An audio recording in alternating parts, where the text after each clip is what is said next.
Fake Jaganmohan Reddy యొక్క fake ప్రచారాలు, fake మాటలు, ఫేక్ చేష్టలు మళ్ళీ స్టార్ట్ అయ్యాయి. ఎందుకనంటే అబద్ధం, అసత్యం, బూటకం, ఫేక్ మాటలు ఇవన్నీ కలగలిపి రంగరిస్తే జగన్మోహన్ రెడ్డి వైఎస్ఆర్సీపీ పార్టీ, అందులో డౌటే లేదు. ఎందుకనంటే ఇవాల్టి రోజున కూటమి ప్రభుత్వం అధికారంలోకి వచ్చినటువంటి మొదటి రోజు నుంచి చూస్తే విపరీతంగా విషం చిమ్మటమే ఒక ధ్యేయంగా పెట్టుకున్నటువంటి జగన్మోహన్ రెడ్డి అండ్ బ్యాచ్.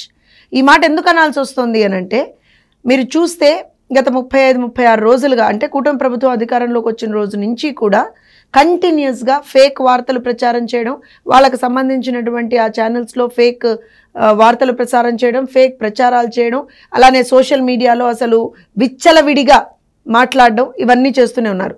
దానికి వాళ్ళు అసలు కంప్లీట్గా జగన్మోహన్ రెడ్డి గారు బయటకు వచ్చి, అయ్యో బాబోయ్ రాష్ట్రంలో గతం అంటే కూటమి ప్రభుత్వం అధికారంలోకి వచ్చిన తర్వాతట విపరీతంగా హత్యలు జరిగాయట, విపరీతంగా దాడులు జరిగాయట, ఎక్కడికక్కడ incidents of arson. For the first time ఆ మహానుభావుడు ఒక ఏమంటారంటే నేషనల్ ఛానల్కి నేను ఇవాళ రోజున ఒక ఇంటర్వ్యూ ఇస్తా ఈ మాట మీద అని చెప్పి, అన్నీ అక్కడ కూడా తప్పుడు, అక్కడ కూడా అబద్ధాలే. ఒకటి ఇవాల్టి రోజున మనం గనక తీసుకుంటే ఆ పార్టీకి సంబంధించినటువంటి ఒక వ్యక్తి చనిపోయాడు, అతన్ని హత్య చేశారు. చేసుకున్నది అక్కడ జరిగింది ఆ పార్టీకి సంబంధించినటువంటి ఇద్దరు వ్యక్తుల మధ్య ఒక పర్సనల్ గొడవ ఏదైతే ఉందో దానికి సంబంధించి ఏదైతే ఇదివరకే అంటే ఆల్మోస్ట్ నాకు తెలిసి 2024 జనవరిలోనే, ఎందుకంటున్నానంటే ఇది దానికి సంబంధించినటువంటి ఒక ఎఫ్ఐఆర్ కాపీ. ఏదైతే ఇవాళ రోజున నిందితుడు ఉన్నారో అతని మీద వీళ్ళకి సంబంధించినటువంటి వ్యక్తులందరూ పెట్టినటువంటి ఒక హత్యాయత్నం కేసు ఇవన్నీ ఉన్నాయన్నమాట. సో వీటికి సంబంధించి ఇద్దరు వ్యక్తుల మధ్య ఉన్నటువంటి గొడవని, ఇద్దరు వ్యక్తుల మధ్య జరిగినటువంటి ఒక గొడవని తీసుకొచ్చి పార్టీలకు ఆపాదిస్తున్నాడు. ఇంతకు మించినటువంటి సిగ్గుమాలిన చర్య ఇంకేదన్నా ఉందా అనంటే, నేను పరామర్శకు పోతున్నా అని చెప్పి అక్కడ పరామర్శకి పోయి పథకాల గురించి మాట్లాడుతున్నాడు. అసలు సిగ్గు అనేటువంటి మాటే మీ డిక్షనరీలో లేదనుకుంటా జగన్మోహన్ రెడ్డి గారు కదా. ఎందుకనంటే ఇవాళ రోజున మీరు గమనించండి, 5 సంవత్సరాలు ఈ మహానుభావుడు 5 సంవత్సరాల పాటు, ఈ మాట ఎందుకంటున్నానంటే ఇంకా జగన్మోహన్ రెడ్డి ఉండుంటే అని వాళ్ళు చాలా పెద్ద మాటలు మాట్లాడారు, దాని గురించి తర్వాత మాట్లాడదాం.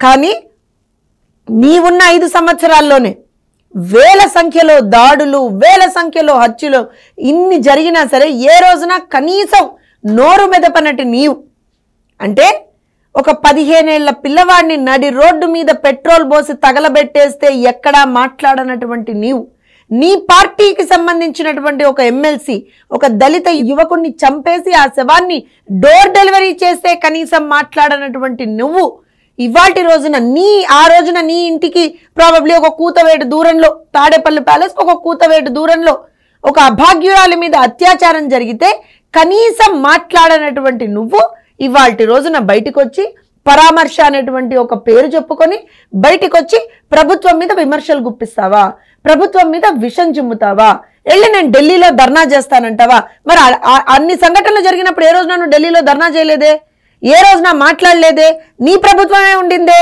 ఎందుకు కనీసం నోరు మెదపలేదు, ఎందుకు అమర్నాథ్ గౌడ్ కుటుంబానికి నువ్వు అండగా నిలబడలేదు, ఎందుకు కనీసం పరామర్శించలేదు?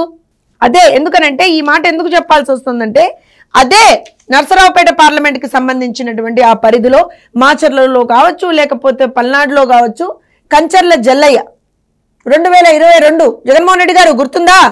కంచర్ల జల్లయ్య ఏ రకంగా హత్య చేశారో గుర్తుందా? మరి ఆ కుటుంబాన్ని ఎందుకు పరామర్శించలేదు మీరు వెళ్ళి? జై జగన్ అనేటువంటి ఒకే ఒక్క కారణం చేత, ఒకే ఒక్క కారణం, జై జగన్ అనలేదు అనేటువంటి ఒకే ఒక్క కారణం చేత తోట చంద్రయ్య అదే 2022లో మాచర్ల వెల్దుర్తి మండలంలో తోట చంద్రయ్యని చంపినప్పుడు మరి వాళ్ళ వినుకొండ వరకు వెళ్ళానని చెప్పుకుంటున్నావు కదా, మరి పక్కన ఉన్నటువంటి మాచర్లకి వెల్దుర్తికి వెళ్ళి ఎందుకు ఆ కుటుంబాన్ని పరామర్శించలేదు? ఎలాగో ఇన్ని రోజులు పరామర్శించలేదు, ఇప్పుడైనా పోయి పరామర్శించాల్సింది కదా.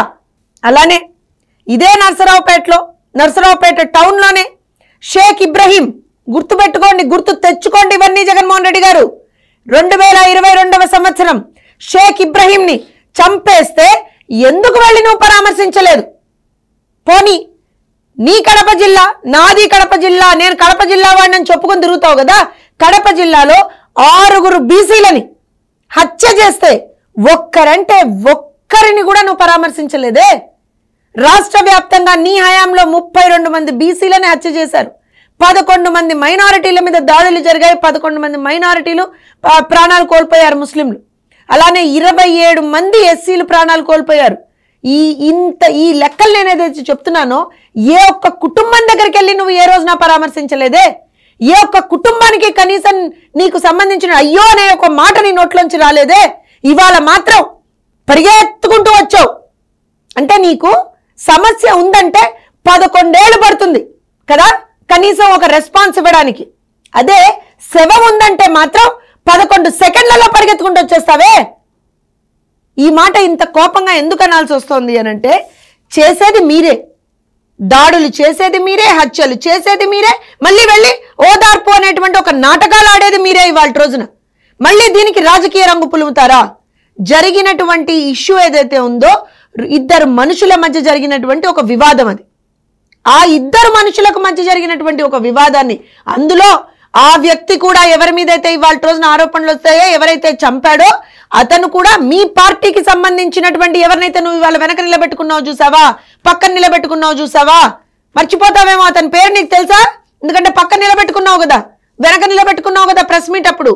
పిఎస్ ఖాన్ అతని అనుచరుడు. రౌడీ షీటర్లు అందరూ ఒక చోట చేరి లిటరల్ గా ఒక విధ్వంసాన్ని, అరాచకాన్ని గత 5 సంవత్సరాల్లో ఆ ప్రాంతంలో చేస్తూ ఉంటే కళ్ళు మూసుకొని కూర్చున్నటువంటి జగన్మోహన్ రెడ్డి ఇవాళ రోజున ఏ మొహం పెట్టుకొని నువ్వు అక్కడికి వెళ్ళావు అని మేము అడుగుతున్నాం.